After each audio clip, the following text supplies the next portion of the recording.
and it's the match demographics that make the difference. And we're live, everybody! Get in! Oh, man. Wow. What's going on with the game? And we're Eagles are up. And we're live in the Super Bowl. We're like in the last minute. And the truth is that the Eagles are up. Oh my God, the Eagles are up. Eagles are up. With 5 two. points. what's happening in the Super Bowl game? We will get to SPSM. What's happening? The Eagles are up by 5 points. Go ahead. It's still before the 2-minute warning. Eagles are up by 5. I don't know who has the ball. We're off by 5. I know who's got the ball. Eagles just scored, did not get the 2-point conversion. Now they're about to kick to the Patriots with a couple minutes left. Have there only been 2 like extra points? I know. made? They've been struggling with that all game. I'm not sure what the It's probably the wind, right? You have walked right into hashtag SPSM. It's the Suicide Prevention social media chat. It's also Super Bowl Sunday, and we're having a super SPSM Super Bowl Sunday. We have Dr. Ray Tucker, Dr. Bill Schmitz is over. They've made ribs. It's great. And I have just dropped off Sarah Stark at the airport after our day in the French Quarter.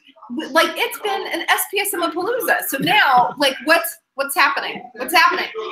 I'm hearing noise in the living room. I think they're still talking about the review. They're still talking about the review. So it is the last few minutes of the Super Bowl. If you are like many other people in SPSM, last week during SPSM, we all got excited because a bunch of our peeps and SPSM alum were on the Grammys. Way to go, right? And then the hotline, which was getting featured. And now this week, we have the Super Bowl happening. And this happens, but also it turns out there's some really interesting research related to the Super Bowl and suicide prevention and soccer and a bunch of other stuff. But first, we got to finish out this game, right? What's going on, Ray? Nothing yet. Nothing yet. Nothing yet. Nothing yet. I am Dr. April Foreman, one of your intrepid moderators. I'm here with Dr. Ray Tucker. Ray, introduce yourself to the people. Hey, first-year assistant professor at Louisiana State University, down the street from Doc Foreman. I'm at Raymond P. Tucker, and my research lab is at LSU Mosby Lab, MOSB Lab. So we do suicide prevention work, particularly in marginalized populations and veterans. And marginalized populations is people who might experience prejudice and discrimination, or who might like just have smaller numbers. Like, what counts as marginalized populations? So folks that are racially and ethnically diverse, particularly. So I was sort of brought up at Oklahoma State University, so we're working with local indigenous communities, and then I'm working with transgender veterans. So. We're all learning things about Bill Schmitz tonight. Only some people should know. Everybody say hi to Mr. Tony Wood. Hi, everybody. Tony Wood, chair of the board of the American Association of Suicidology, suicidology.org. Join today. Conference coming up. Pretty exciting. Exciting stuff. Washington, D.C., everybody. Yeah, we'll see you there. So, Chris, do you have an update on the rooms? Oh, that's okay. We'll just talk to April. How's it going, April?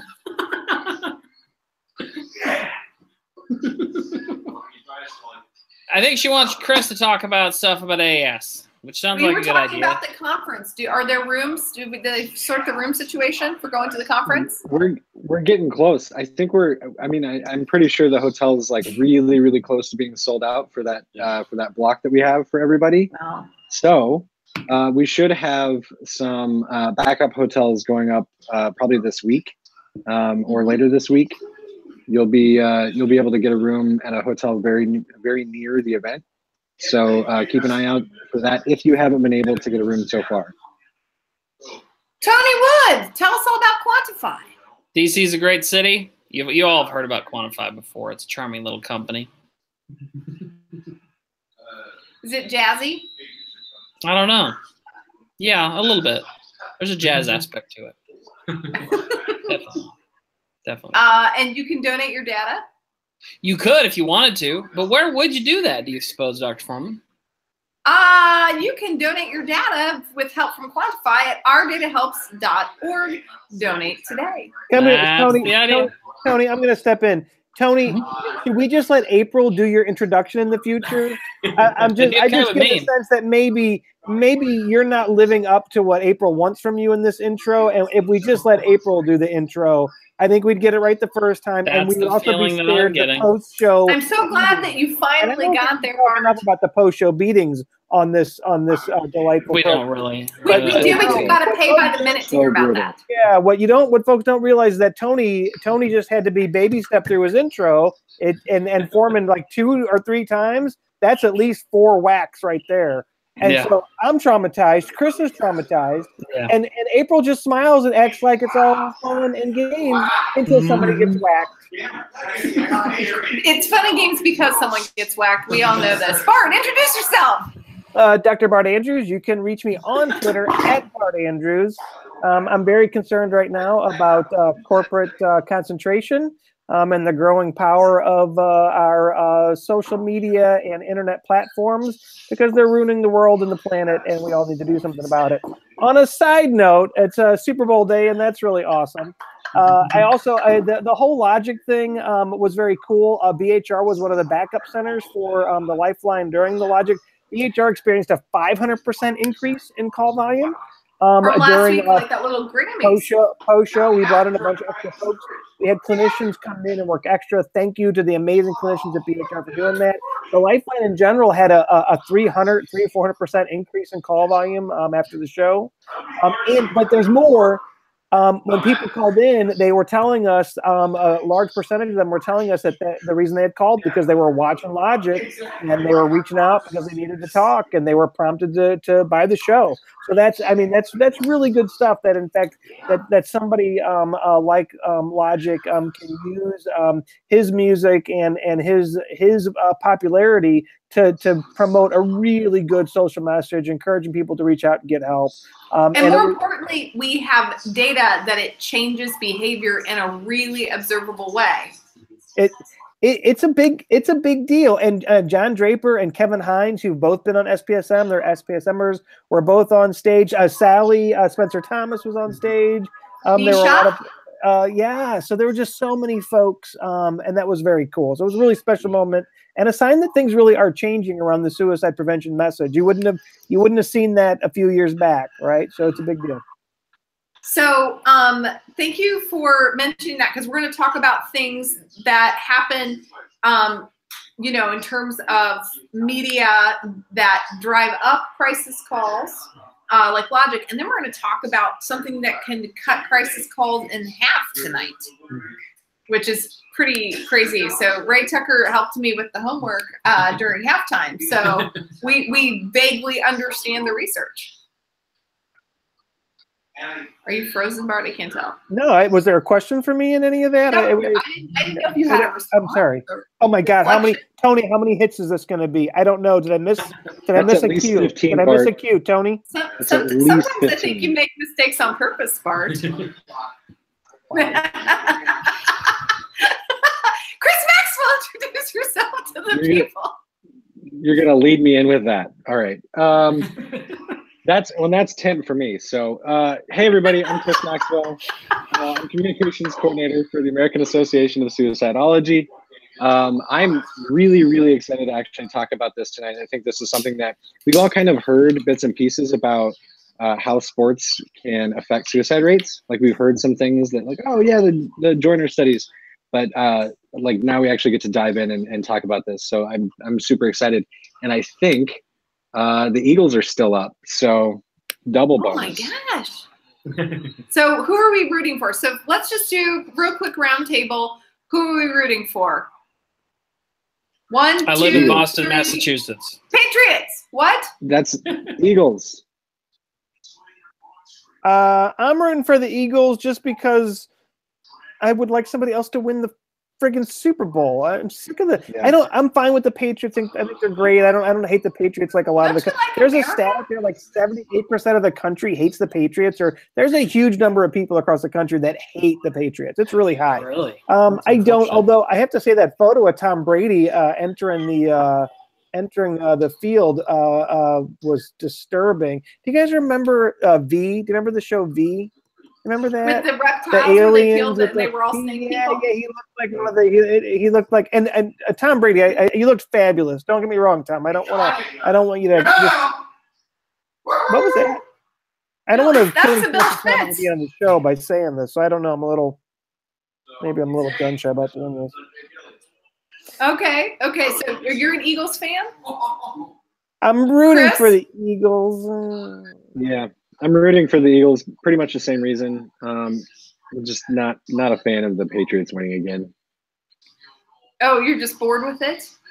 Yeah, just bored with it. They were talking about, the commentators were talking about Tom Brady at the very beginning of the game, talking about how he doesn't even really go into this one feeling like it's a Super Bowl. It's just another game.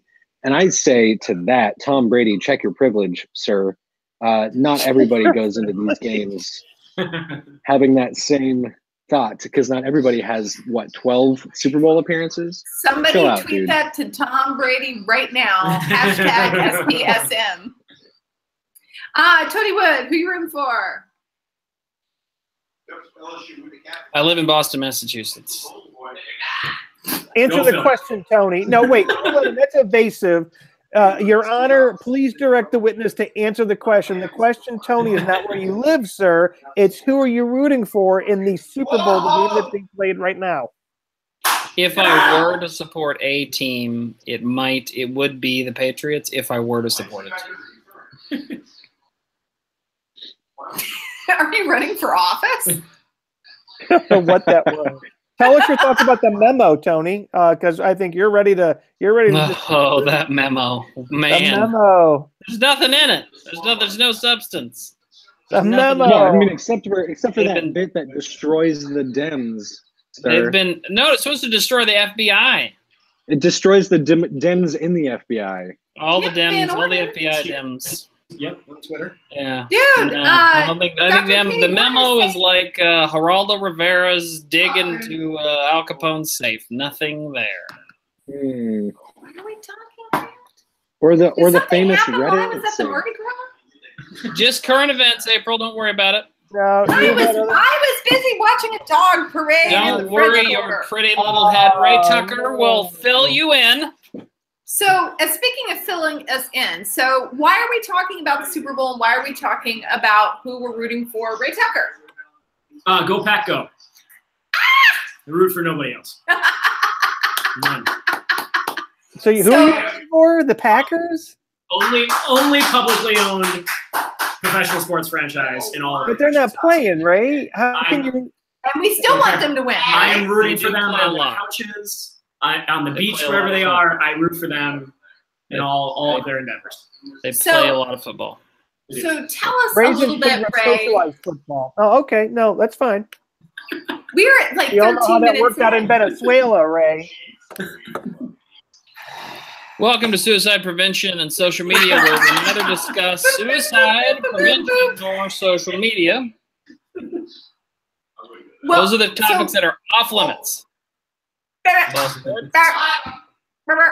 April making noises. Why is Dr. Kate Gordon saying that we need to follow at Kim Van Orden? And what paper are we talking about tonight? So, I'm looking it up right now. Hold on. Yeah. It's a I'll Guildford fill out the- Journals. Yep. So I can tweet out the link. So Thomas Joyner Oh, that's has it the on Joyner study. That's the Joyner Yep. study. So Yeah. this is a study published in, let's see, 2006, 2006. Yep. We get the Get up link to already speed. up on Twitter. Come on. Yep. Oh my gosh, this I should be on here more often.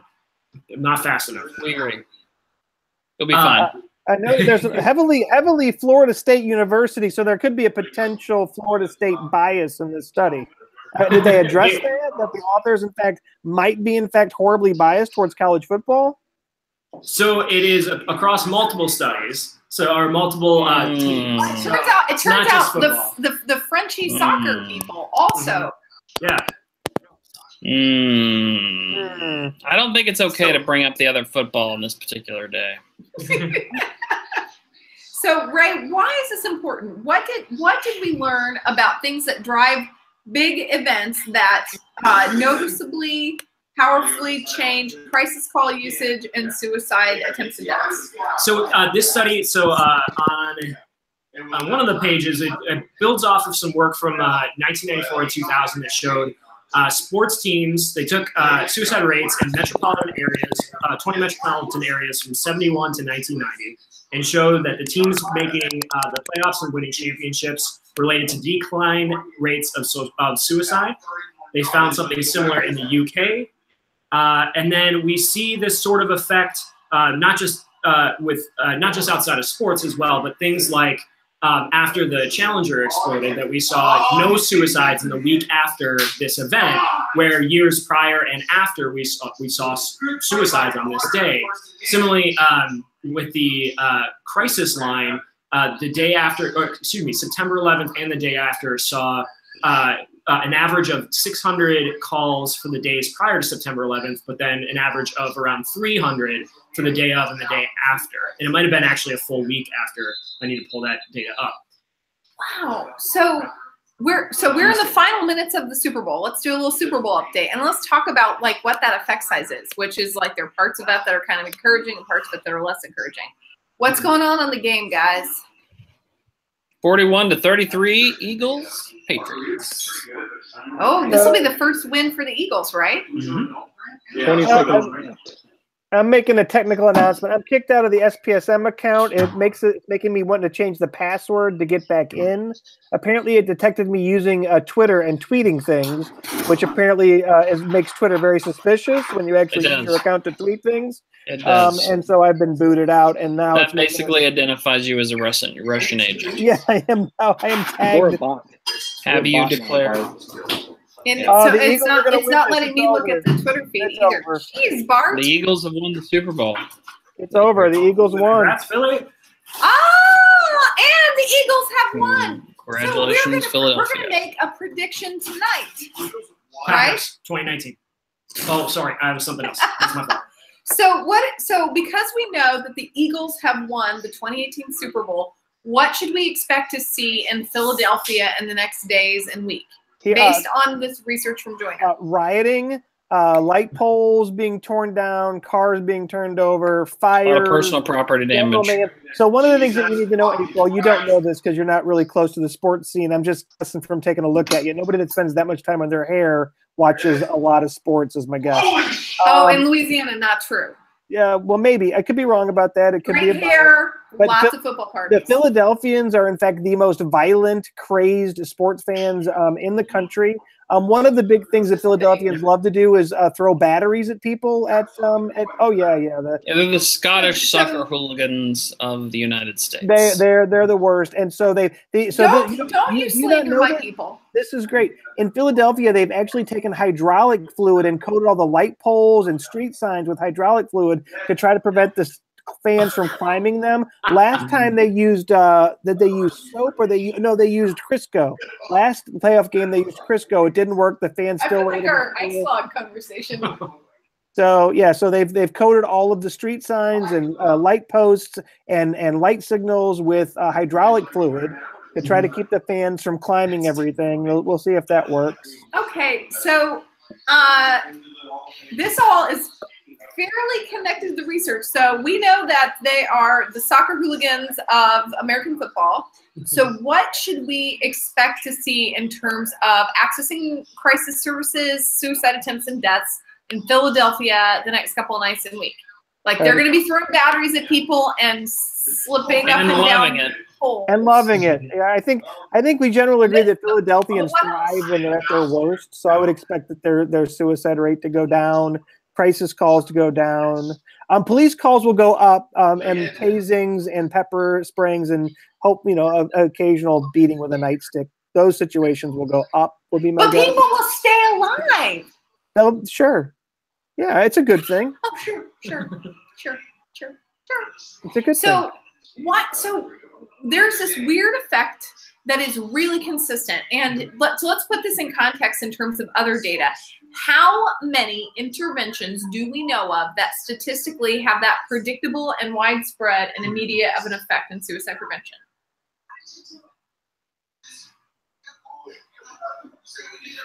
Listen to the response of the expert panel. What's the question?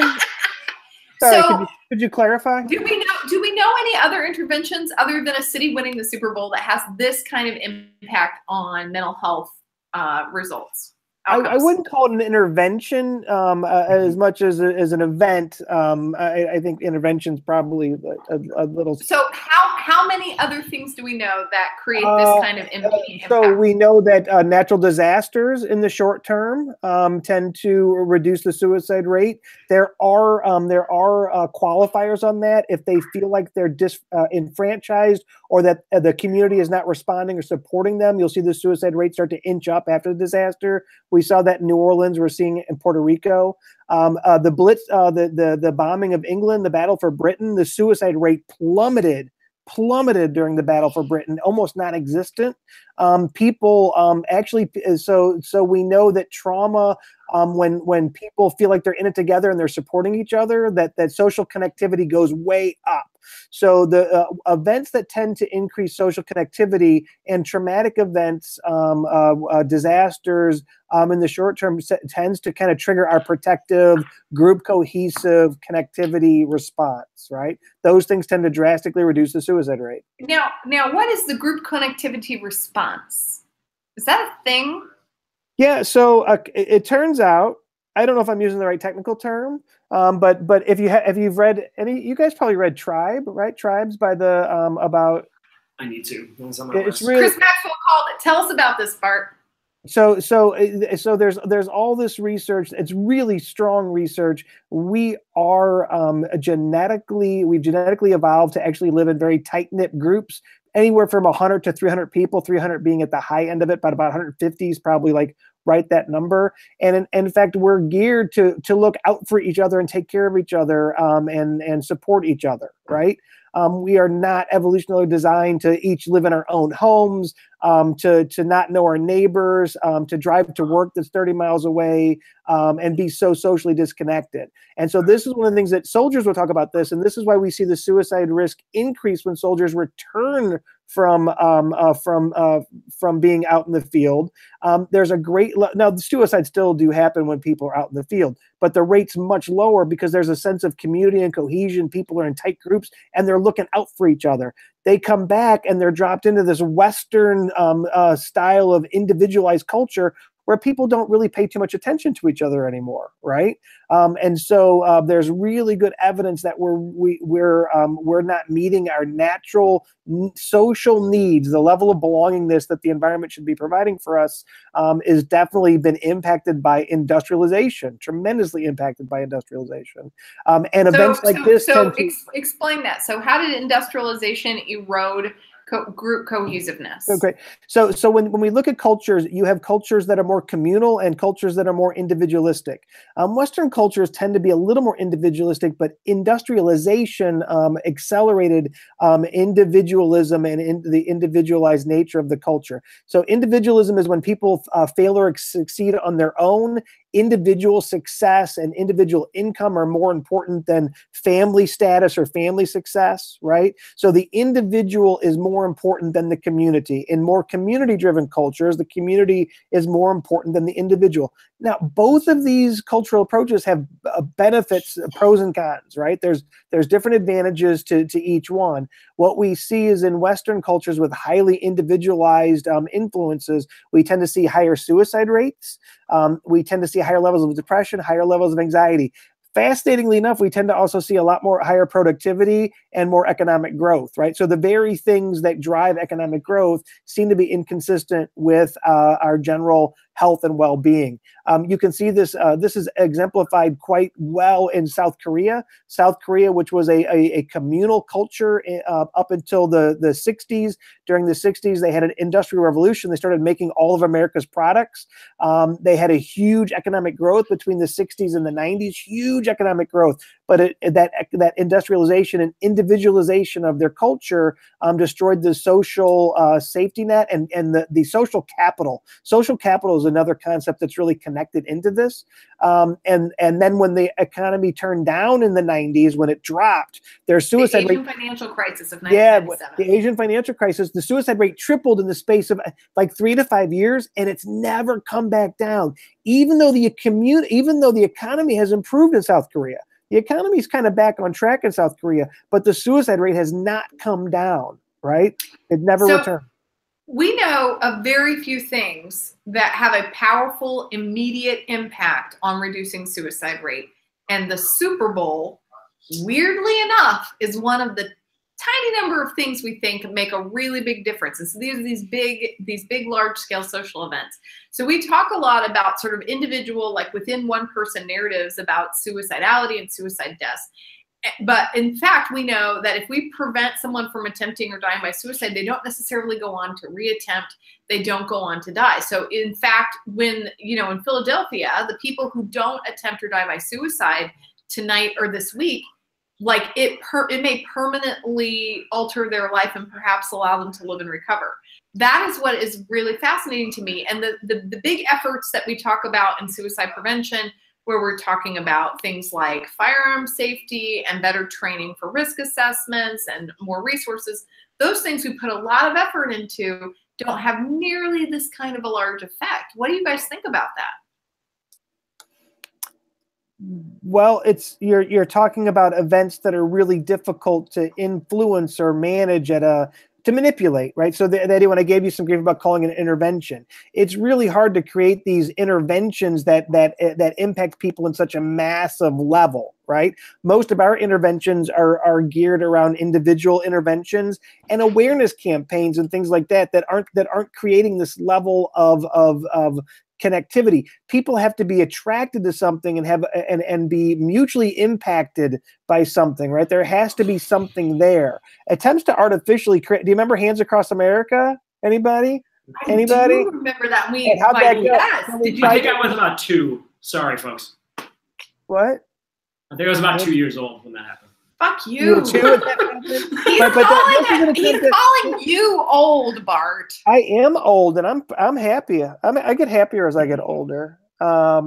So I know. Think about that for a minute, everybody. Holy cow! What was he like before? Okay, so Hands Across America was an attempt to artificially create this social connectivity, and it failed miserably because you just can't make things happen where everybody's like, oh yeah, let's all join together, right? It's more organic than that. I don't know that you can. I don't know. You can't just artificially create that. Now, there's things that we can do to foster that, right? I think we successfully bought the world a Coke, Bart. Did we, Tony? I think we did. I don't think that's true. I didn't get mine. Really? You've never had a Coca-Cola? Nobody bought it for me on. I didn't You've get never had a free Coca-Cola in your life? I'm sure I have. I'll hook you up next time I see you if you want one. So, I mean, if it's the pulling together effect, is that important? Why would we not? Did anyone else notice, or was it just me, that on the Super Bowl commercials and a lot of the messaging about Super Bowl, it was about people pulling together, right? There were a lot of messages like Budweiser, like we will be there for you and bring you water in a disaster, right? Like there were several pull together type commercials and messages. So there's something where people are very intentionally capitalizing on and accelerating the experience of we're all in this together. Like, so even if you're a Pats fan or an Eagles fan, like we're all at the Super Bowl. I'm a Chiefs fan. But you're picking a side, you're rooting, like there's a party at my house, there are a lot of ribs, like this is a big event, right? And they're doing all this messaging to enhance my sensation that this is a time to be with people that I care about, which is apparently Ray Tucker and y'all. Aww. So, go ahead, Bart. Did you guys notice that? Well, I don't know that there's any evidence that those kinds of commercials are going to foster, increase people's sense of connectivity, right? We know that the events that tend to trigger this sorts of thing are when people already have an invested interest. For instance, there are teams involved where there's this innate sense to root for your tribe, your group, right? So that's built into the sports function. The same when there's a disaster. Now there's this environmental situation that demands this, right? And there's something for people to do, right? You can do something to help out, and it's salient, it's present, right? So I think those things are really hard to artificially create.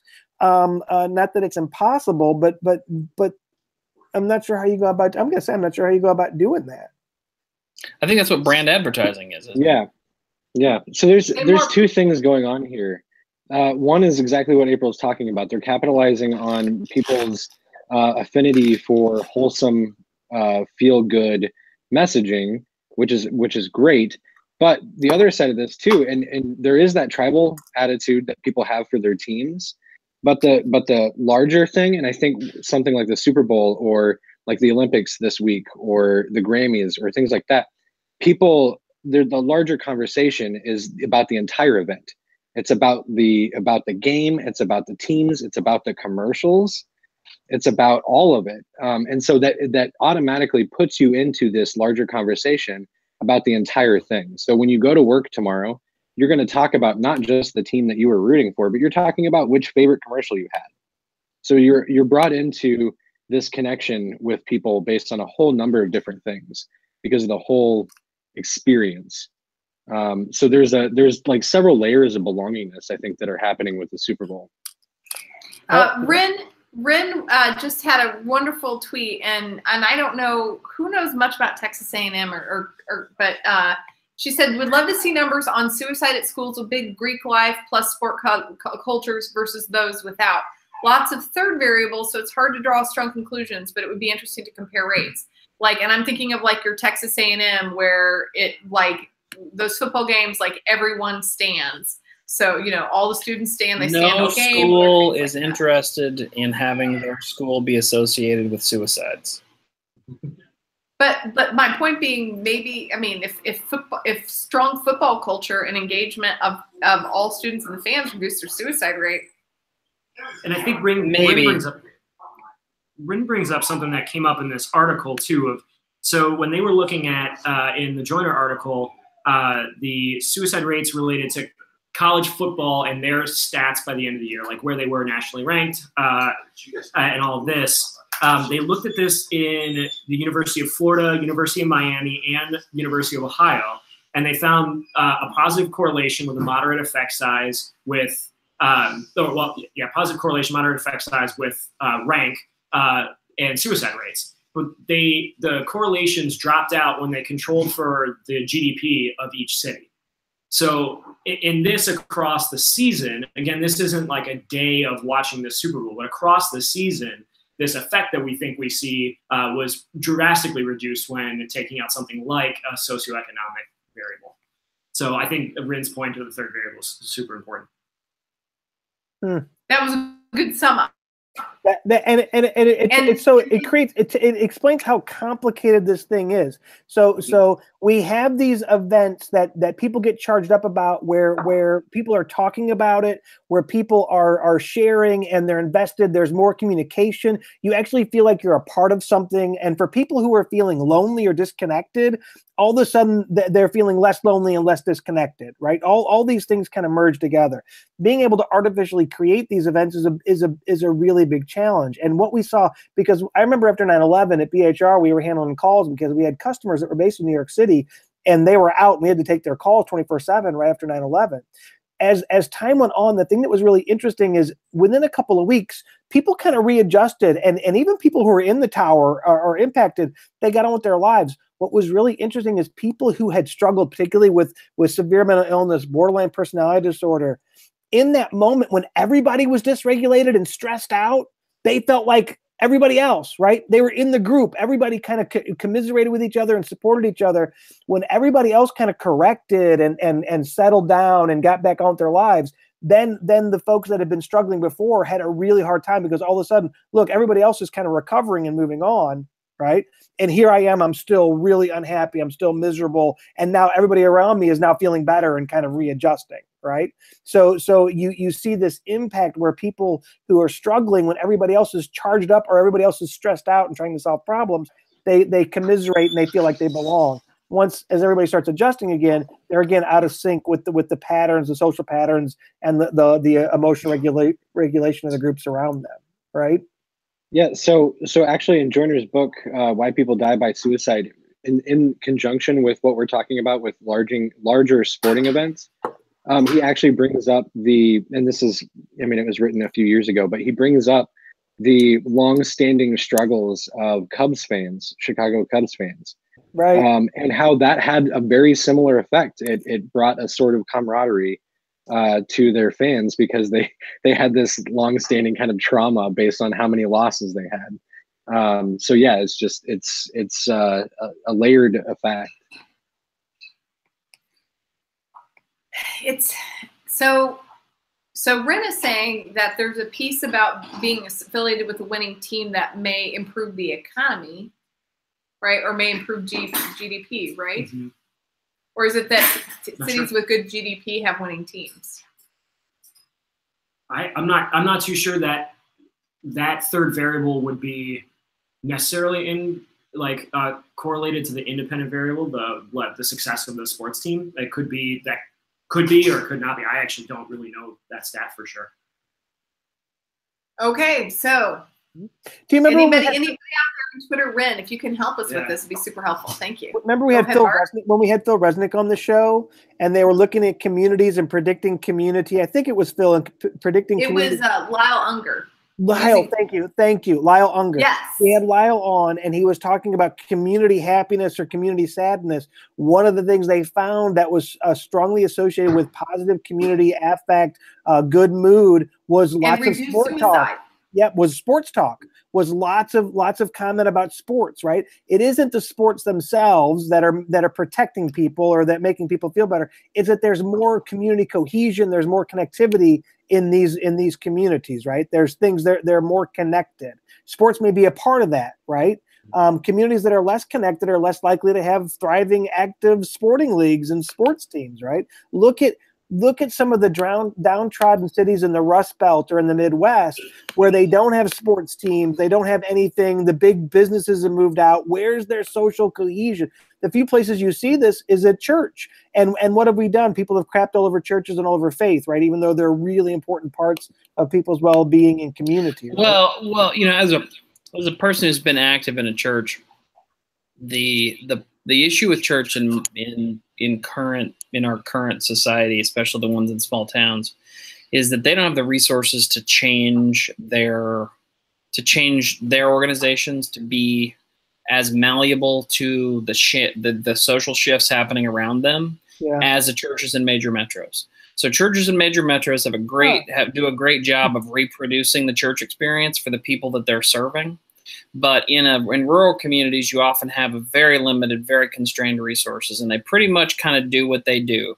And it's really hard for them to reach outside of that because they just don't have the resources to do it. And that's not always money. Sometimes it's just intellectual and, time. People work full time, so they can't volunteer all the time. There's a lot of social things that are going on that have affected the spiritual life of small communities, as I used to live in one. And it was sad to see it go, but it also didn't fit the one I remember from when I was a kid did not fit the new town, the different town that I lived in as an adult. It didn't make the shift. But that shared social experience was critically important to this small town that I was from when it was a thing. And as it, kind of calcified, over time, they weren't able to shift the services and I mean services in the strictest sense, like their outreach services, what they did with the community, as they weren't able to change, the community changed, just didn't match up anymore. So you can see that you can lose shared experience just as easily as you can gain it. And it takes a lot of resources to maintain that kind of thing. It's interesting. Can you say more about the kinds of resources you think it takes to maintain a shared experience? This is a purely opinion. I have nothing to back any of this up. But I think from my personal experience that it requires a lot of people with middle incomes or better that have a lot of free time to work on debugging events that happen annually on a calendar basis in a small town. So yeah, like the Easter egg roll and things like that. Like that we go to my grandma's church every, like it was always Saturday, before Easter there was a children's event. Yeah, and everybody knew what to expect, and people would look for you, and if you weren't there, people might call you. So and for those of you that are those of the audience that aren't into the religious experience, you can remove the religious stuff from this very easily and just make it about a community event, and it's the same problem. Because I did both things and they had the same problems. They just did not have enough labor, and they did not, those in-kind services that now all modern nonprofits keep track of very, very fiercely because they make up so much of the inventory of the ability of a nonprofit organization to serve its members. That's so important, because when you lose that, you do not have, I guarantee you do not have the dollars to replace it. And the average number, by the way, is about $20 an hour for just general labor. That doesn't require, that's not people making any decisions. They don't pick the colors of the tablecloths. They don't decide how many eggs you're going to color for your Easter egg hunt. They just show up and boil stuff. And that's $20 an hour is the acceptable accounting number. That's general accepted accounting principles gap for in-kind services. So with big events like the Super Bowl, there's this huge sort of economic component about going to the game. There's like gear that you buy, so they're matching outfits. Like we spent money on extra food and had people over. Like there was a lot of, and so that means that the grocery store makes money. That means that the merchandisers make money. That means, the reason that ad revenue is so, is so profitable during Super Bowls because people are watching. So they created like this sort of around the media and around this one media event, so much revenue for so many people. Is that like why it can keep going, is that they found a way that everybody can kind of make their piece of it? I think that there's the industry part of it, and so that drives a lot of excitement around the Super Bowl, and a lot of and it keeps the it well utilizes the already existing inertia behind the game itself, and then you have people like yourselves, like me, throwing a party in their homes and inviting their friends to come over and enjoy the shared experience together. So you have a whole industry and many industries that are pushing and marketing a shared experience, and then you have your own efforts. And if you count the number of hours, the amount of money and time, if you had to not do a single thing with your own personal Super Bowl party and somebody had to produce it for you and you just had to roll out of bed and come to it, how much it would cost, it would be a lot. It's a significant number. Right, Tucker, you were going to say something. No, I was having a tangential thought, so we should probably finish this one. Bart. So one of the things the guy, because Tony may remember the guy that came up with social capital, and the concept of social capital. His name's escaping me, but the bowling alone guy. He wrote Bowling Alone a few years back. I don't know if he won a Nobel or not, but the concept of social capital is this really interesting concept about how we measure the value of our social network. And there has been a precipitous decline in social capital over the last 20, 30 years, right? In particular, what's called bridging social capital, right? There's been a decline in bonding social capital as well. Bonding social capital is social capital between close-ended social groups, your families, family structures, things that are tightly knit, right? But bridging social capital is social capital between people who often don't have other things in common. They're not a part of the same family, right? Bowling leagues, softball leagues, volleyball leagues, the Rotary. SPSM. What? SPSM is SPSM is an excellent. They can't stop having dinners and parties. Those are excellent examples, April. AAS, SPSM are excellent examples of where bridging capital is being created. And what this guy talked about how is that you can actually predict all kinds of interesting outcomes about people based on their social capital. People being able to help each other out. The more folks that you're connected to, the more assistance, the more you can help other people. So it's not just about helping, but also getting help. Both of these things tend to increase social connectivity.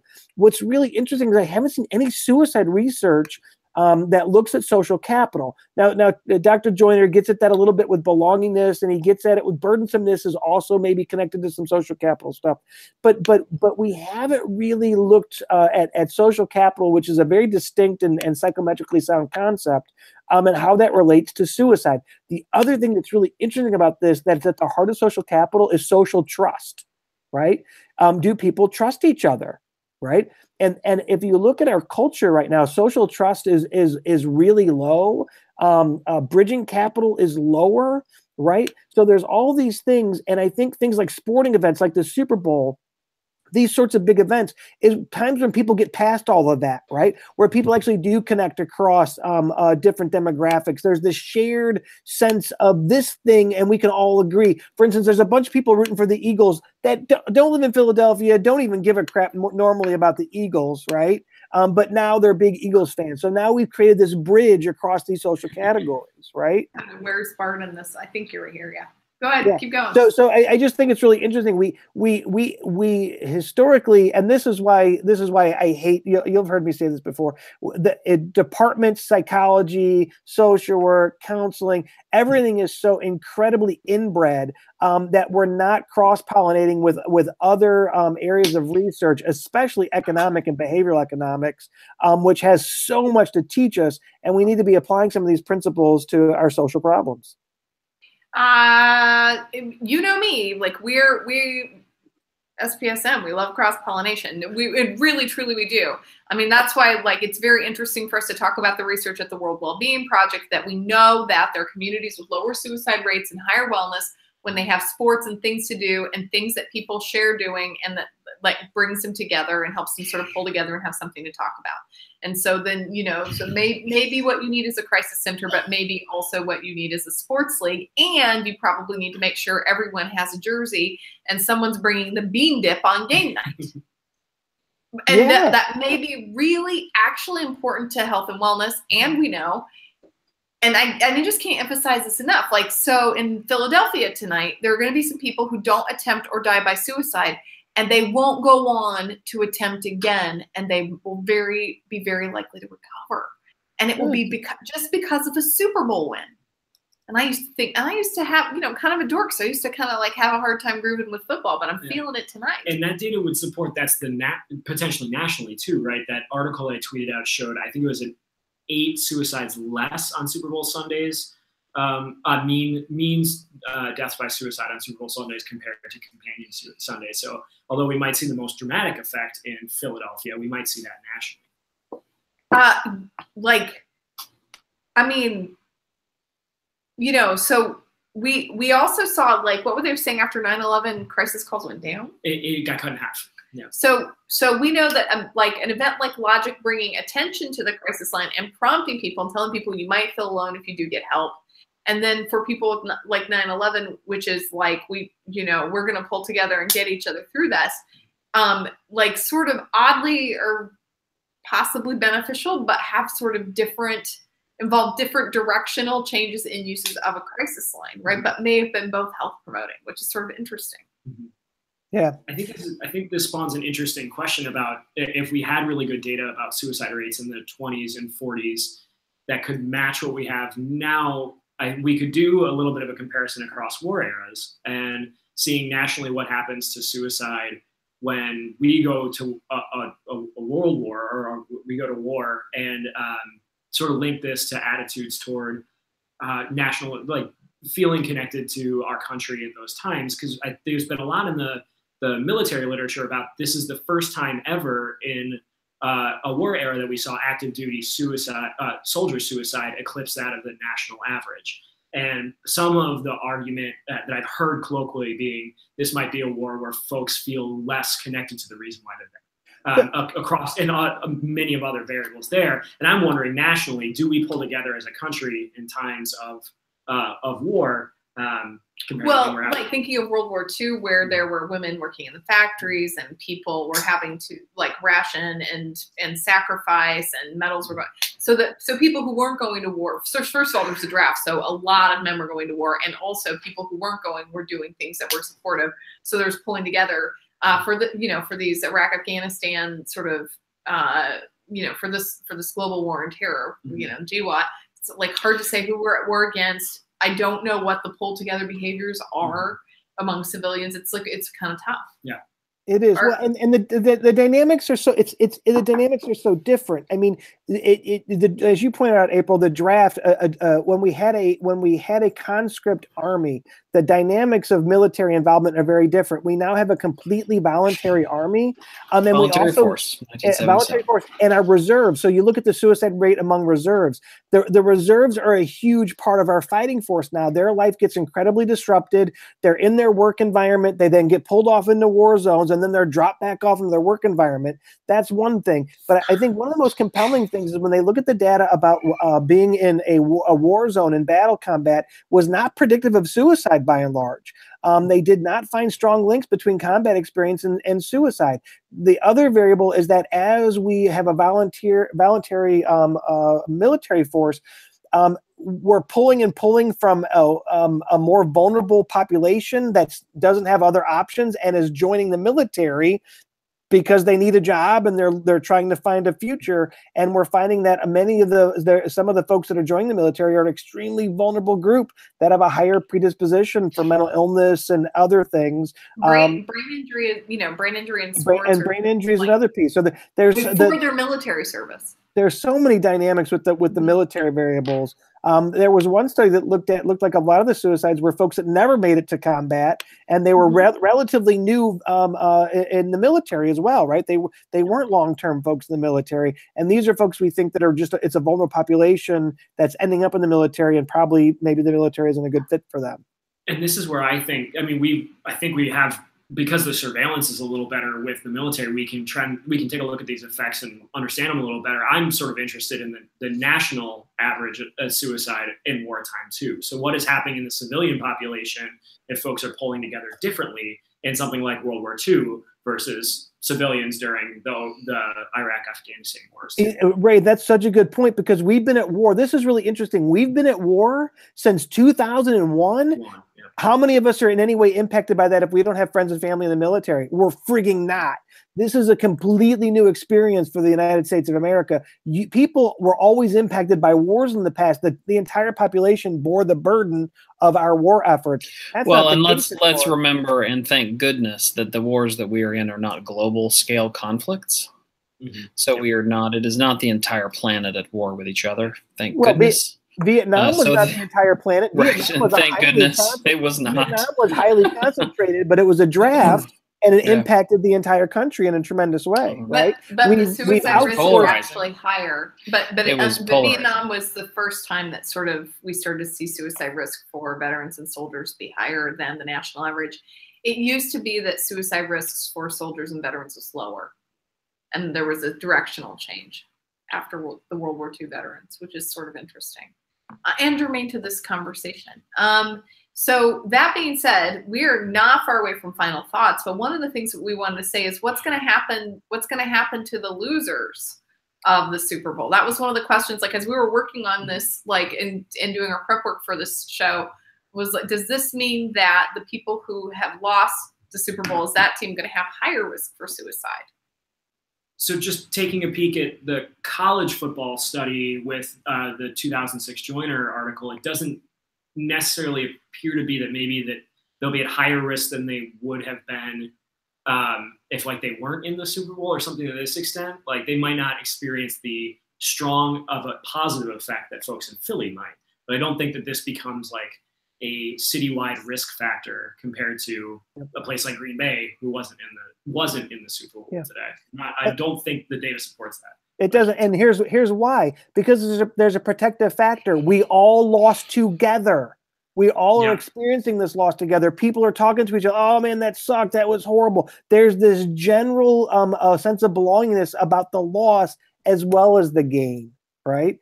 So that wouldn't surprise me. I do have a solution. I'm a big fan of this. We should have a national. We bring back the draft. Bring back national conscription. Everybody should have to serve 2 years in some sort of army or some sort of conscription, like in Israel, right? Everybody should have some stake in their country. Everybody should pay their dues in doing something for their country. Well, in Israel, do veterans have a lower suicide rate than in the United States? Do we know Peaceful, placid Israel. Well, I think Israel's a bit of an outlier. They are surrounded by people trying to kill them on a daily basis. So it's a little bit. I'm just saying like it's a recommendation that may. I don't know that Israel does. Israel have a high suicide rate? I think Israel has a low suicide rate. Anybody know? I don't know.